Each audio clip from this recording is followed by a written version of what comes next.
Have you ever heard about work life balance? क्या होता है ये?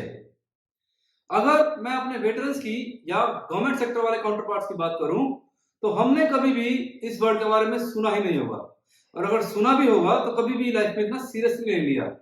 लेकिन कॉर्पोरेट सेक्टर में work life balance is a buzzword. तो चलिए आज इसी के बारे में बात करते हैं।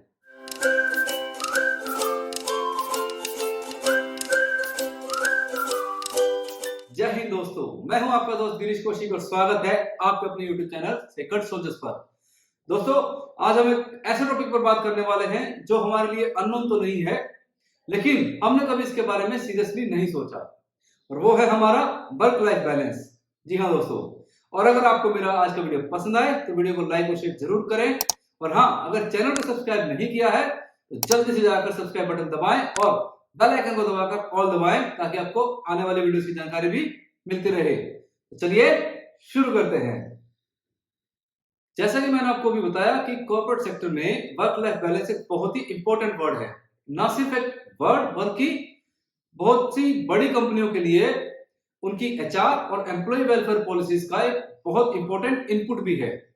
स्पेशली आज के कोविड सिनेरियो में वर्क लाइफ बैलेंस की अहमियत बहुत बढ़ गई है, जबकि बहुत से लोग वर्क फ्रॉम होम कर रहे हैं। जब हम वर्क फ्रॉम होम कर रहे हैं तब हम टाइम को ग्रांटेड ले लेते हैं और बहुत ही लंबे समय तक सिस्टम्स पर बैठे रहते हैं। तब हमारा work life balance go for a toss. अब आप सोच रहे होंगे कि वर्क लाइफ बैलेंस है क्या, क्यों जरूरी है, इसके इफेक्ट्स क्या क्या हैं और कैसे हम इसे अचीव कर सकते हैं। यही सोच रहे हैं ना? तो चलिए डिटेल में समझने का कोशिश करते हैं। सबसे पहले ये जानने की कोशिश करते हैं कि इसका सही मतलब क्या है। उससे पहले ये समझिए कि ये वर्क लाइफ बैलेंस नहीं है जहां आप अपनी वर्क लाइफ को बैलेंस करने की कोशिश कर रहे हैं, बल्कि इसका सही मतलब है आपकी वर्क और लाइफ में बैलेंस अचीव करना, जहां आपकी पर्सनल और प्रोफेशनल लाइफ को इक्वल इंपॉर्टेंस मिल रही है। आप अपने काम में या अपने प्रोफेशन में तो आगे बढ़ ही रहे हैं, साथ ही आपकी हेल्थ भी अच्छी है और आपका पारिवारिक जीवन भी खुशी से बीत रहा है।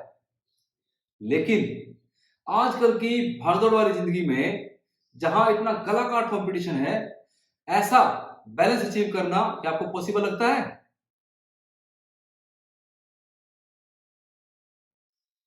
अब आप कहेंगे कि वर्क लाइफ बैलेंस क्यों जरूरी है, क्यों हमें चाहिए? और अगर यही बात आप किसी 45-50 की उम्र वाले इंसान को कहेंगे तो वो आपका मजाक बनाएगा, बोलेगा ये क्या नई बकवास है, या वो यही बोलेगा कि ये तुम्हारे काम ना करने का नया बहाना है।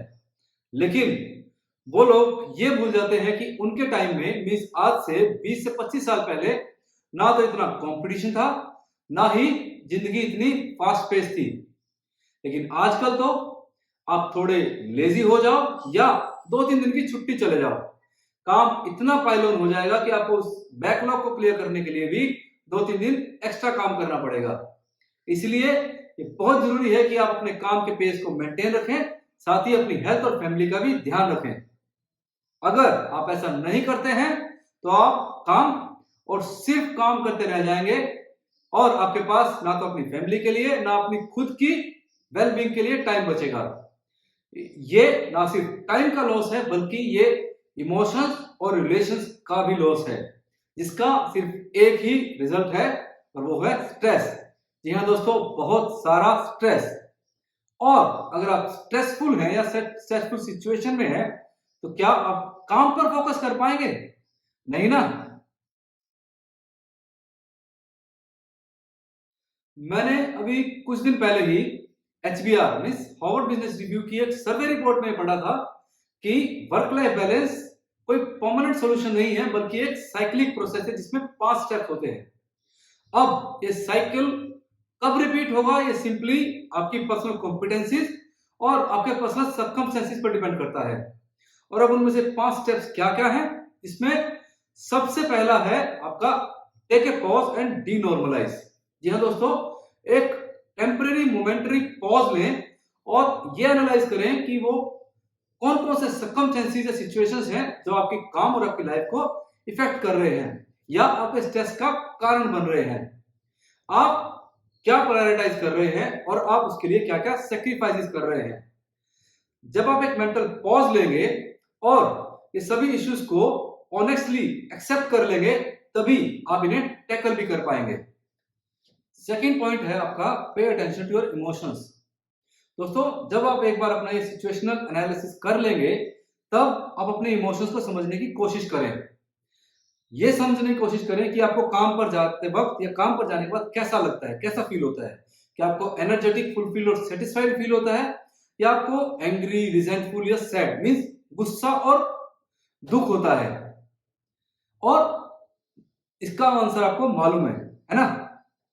तो यहां आपका इमोशनल इंटेलिजेंस आपको यह डिसाइड करने में हेल्प करेगा कि आपको अपनी वर्क लाइफ बैलेंस को अचीव करने के लिए कौन कौन से चेंजेस करने हैं। तीसरा पॉइंट है आपका रीप्रायोरिटाइज। अब ये टाइम है जब आपको अपनी सिचुएशंस और कंडीशंस को रीप्रायोरिटाइज करना है। ये समझने की कोशिश करें कि आपको क्या क्या सेक्रीफाइसेस करने हैं और कब तक। क्या मैं आज तक अपने काम को अपनी फैमिली से ज्यादा अहमियत देता आया हूं, and most importantly at what cost. ये सोचें कि क्या वो सेक्रीफाइसेस इतने जरूरी हैं और क्या हम इसे चेंज भी नहीं कर सकते।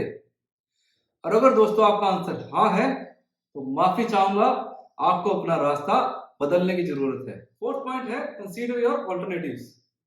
अब ये टाइम है जब आपको डिसीजन लेना है, लेकिन डिसीजन लेने से पहले एक बार ये एनालाइज जरूर कर लें कि आपको अपने डिजायर रिजल्ट्स मिल रहे हैं नहीं। मीन्स आपको चेंज करने के बाद जो लाइफ आप चाहते हैं वो आपको मिलेगी या नहीं। फॉर एन एग्जांपल, अगर आप चाहते हैं आपको एक्स्ट्रा टाइम मिले जिसमें आप अपना और अपनी फैमिली का ध्यान रख सकते हैं, तो क्या उस चेंज करने के बाद आपको वो एक्स्ट्रा टाइम मिलेगा या नहीं। क्योंकि दोस्तों याद रखिए कि आपके पोजीशन के साथ साथ आपकी रिस्पॉन्सिबिलिटीज भी बढ़ती है। इसलिए फाइनल कॉल लेने से पहले एक बार एक कंपैरेटिव एनालिसिस जरूर कर लें।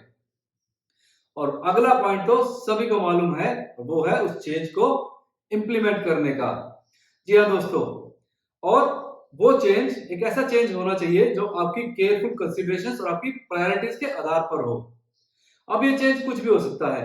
एक पब्लिक चेंज जिसमें आप अपना ऑफिस चेंज कर रहे हैं, जिससे आपके कलीग्स और आपका ऑफिस या वर्क डायनेमिक्स चेंज हो रहा है।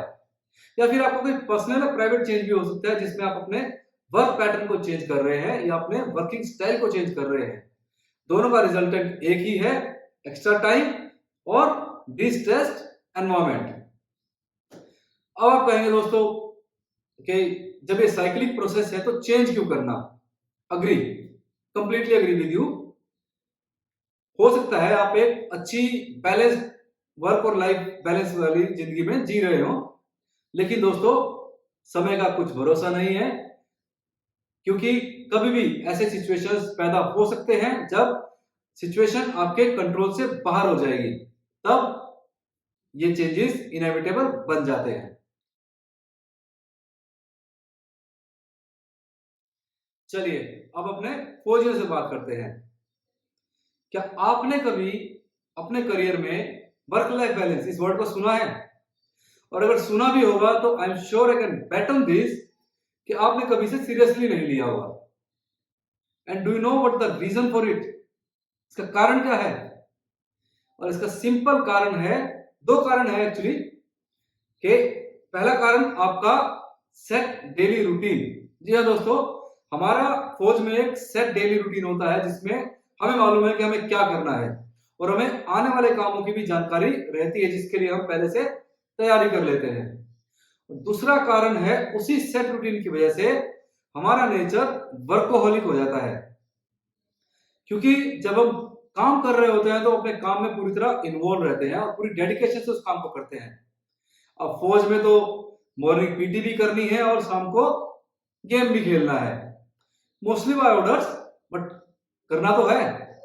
जी हाँ, अब हमें मालूम है सुबह पीटी करनी है और शाम को 5 बजे स्पोर्ट्स खेलना है, तो बीच का जो टाइम है हम पूरी इन्वॉल्वमेंट और पूरी डेडिकेशन के साथ अपने काम को करते हैं। लेकिन कॉर्पोरेट में दोस्तों ऐसा नहीं है, कोई हमारा फिजिकल एक्टिविटीज का टाइम सेट नहीं होता, हमें खुद ही एडजस्ट और मैनेज करना होता है, और ना हमारे पर कोई फोर्स है कि भैया खेलने जाओ, है ना। अब दिक्कत यही शुरू होती है कि हम अपने काम को इतनी अहमियत दे देते हैं कि इससे हमारे हेल्थ पर और हमारे फैमिली लाइफ पर भी असर पड़ने लगता है। अब आप कहेंगे गिरीश चलो फिजिकल इफेक्ट तो समझ में आता है कि हमारे ऊपर हम फिजिकल एक्टिविटी नहीं कर रहे, फिजिकल इफेक्ट पड़ेगा, पर मेंटल इफेक्ट कैसे पड़ सकता है?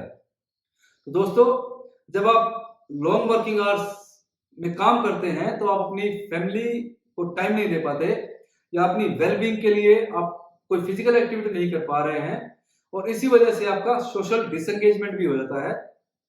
And result is that unwelcome stress.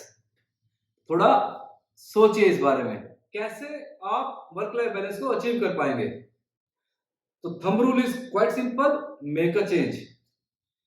अभी हमने एचबीआर सर्वे रिपोर्ट के बारे में बात किया था, जिसमें यह बताया गया है कि ये कोई परमानेंट सॉल्यूशन नहीं है, बल्कि ये एक रीवैल्यूएशन और इंप्रूवमेंट का साइक्लिक प्रोसेस है, जिसमें प्रोफेशनल्स अपनी पर्सनल और प्रोफेशनल लाइफ में वो 5 स्टेप अप्रोच को इंप्लीमेंट करके that so called work life balance achieve कर पाते हैं। अब पब्लिक चेंज के बारे में तो आपको डिसाइड करना है, लेकिन अगर आप प्राइवेट चेंज के बारे में बात करें तो उसके लिए आप अपने वर्क डे को इफेक्टिवली मैनेज करने के लिए मेरा टाइम मैनेजमेंट वाला वीडियो देख सकते हैं, लिंक आपको डिस्क्रिप्शन बॉक्स में मिल जाएगा। और सेकंड अप्रोच है आपका सेटिंग दी वर्क बाउंड्रीज। जी हाँ दोस्तों, आपको शुरुआत से ही ये डेमोन्स्ट्रेट करना पड़ेगा कि आपके लिए आपकी प्रोफेशनल लाइफ के साथ साथ आपकी पर्सनल लाइफ भी उतनी ही इंपॉर्टेंट है। कोशिश करें कि आप अपने वर्किंग आवर्स के बाद ईमेल्स का रिप्लाई नहीं कर रहे हैं, और स्पेशली हॉलीडेज में तो बिल्कुल ही नहीं। और इस बात का भी ध्यान रखें कि आप अपनी टीम से उनके ऑफ आवर्स में उनसे अपडेट्स और इनपुट्स नहीं ले रहे हैं। जैसे आपके लिए आपका वर्क लाइफ बैलेंस इंपॉर्टेंट है, ऐसे ही आपकी टीम के लिए भी उनका वर्क लाइफ बैलेंस उतना ही इंपॉर्टेंट है। और दोस्तों, जब आप ये डेमोन्स्ट्रेट कर देंगे कि आपके लिए आपकी वर्क बाउंड्री सेट कर देंगे, तब आपकी टीम और आपके कलीग्स भी उसी हिसाब से अपनी अप्रोच को एडजस्ट कर लेंगे।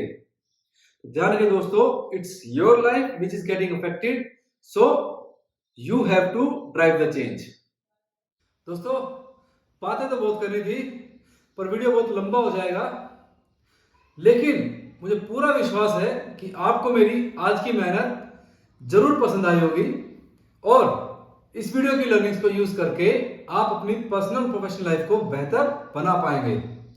और अगर ऐसा होता है तो कमेंट सेक्शन में अपने कमेंट्स को जरूर डालना, और आप अपने एक्सपीरियंसेस को सोशल मीडिया पर भी शेयर कर सकते हैं, लेकिन अपने चैनल, जी हाँ दोस्तों, अपने चैनल सेक्रेड सोल्जर्स को टैग करना मत भूलना।